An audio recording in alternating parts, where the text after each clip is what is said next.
আপনার নির্দেশেই দলের নেতাকর্মীরা মাঠে নেমে গেছে। ছেলেদের হল অধিকাংশই ফাঁকা হয়েছে। স্বৈরশাসক শেখ হাসিনার সঙ্গে নিষিদ্ধ ছাত্রলীগের সাবেক সাধারণ সম্পাদক শেখ ওয়ালি আসিফ ইনানের এমন করে খুব স্বাভাবিকভাবে বলা আরও বহু পৈশাচিক কথার বিষয়ে অনুসন্ধানী প্রতিবেদন প্রকাশ করেছে আল জাজিরা। শেখ হাসিনা ও ইনানের মধ্যকার 6 মিনিট 40 সেকেন্ডের ফোন আলাপ, যা তুমুল সমালোচনার জন্ম দিয়েছে। কলটি রেকর্ড করেছে হাসিনারই তখনকার গোয়েন্দা সংস্থা জাতীয় টেলিযোগাযোগ পর্যবেক্ষণ কেন্দ্র NTMC।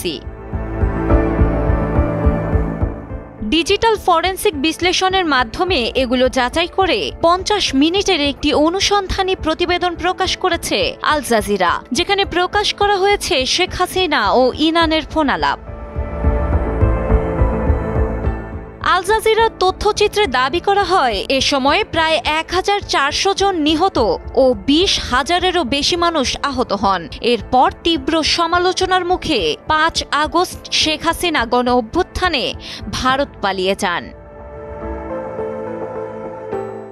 কথোপকথনটি হয়েছিল 2024 সালের 17 জুলাই সন্ধ্যা 6:55। এতে শেখ হাসিনা ইনানের কাছে বিশ্ববিদ্যালয় ক্যাম্পাসের পরিস্থিতি জানতে চান। ইনান উত্তরে বলেন, হলগুলো অনেকটাই ফাঁকা হয়ে গেছে, তবে এর পরও ভেতরে পুলিশের কাজ করতে হবে। আল জাজিরার ইনভেস্টিগেটিভ ইউনিট এই ফোন আলাপের অডিও ফরেনসিক বিশেষজ্ঞদের মাধ্যমে পরীক্ষা করে নিশ্চিত করেছে এতে AI ব্যবহার করা হয়নি। তথ্য অনুযায়ী এই ফোন আলাপের 2 দিন আগে অর্থাৎ 15 জুলাই ঢাকা বিশ্ববিদ্যালয়ের ছাত্রদের উপর পুলিশ ও ছাত্রলীগ যৌথভাবে হামলা চালায়। আল জাজিরার দাবি, শেখ হাসিনা ও ইনানের মধ্যে এই আলোচনা হয় এই ঘটনার পরই। কথোপকথনে হাসিনা আরও উল্লেখ করেন, দক্ষিণে উত্তরে বলে দিয়েছি যেখানে যা দরকার তাই করতে। ইনানেতে সায় দিয়ে বলেন, আমাদের নেতাকর্মীরা মাঠেই ছিল, আপনার নির্দেশ পেয়েই সবাই অ্যাকশন নিয়েছে।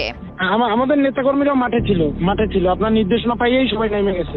এছাড়া শেখ হাসিনাকে জানান, দলের জ্যেষ্ঠ নেতারা আতঙ্কিত থাকায় স্পষ্ট নির্দেশনা পাওয়া যাচ্ছিল না, তাই তিনি সরাসরি প্রধানমন্ত্রীর সঙ্গে যোগাযোগ করছিলেন। ইনান বলেন, আপনাকে বারবার ফোন দিচ্ছি, আপনি কিছু মনে করবেন না। জবাবে শেখ হাসিনা বলেন, না আমি কেন মনে করব, আমি সারা রাত জেগে আছি, গতকালও তাই ছিলাম। আমাদের দলীয় সিনিয়ররা অনেকে প্যানিক হয়ে যাচ্ছিল, মানে কি করব ডিরেকশন দিতে পারতেছিল না, এই জন্য আজকে আপনাকে বারবার ফোন দিয়েছি, আপনি কিছু মনে করেন না।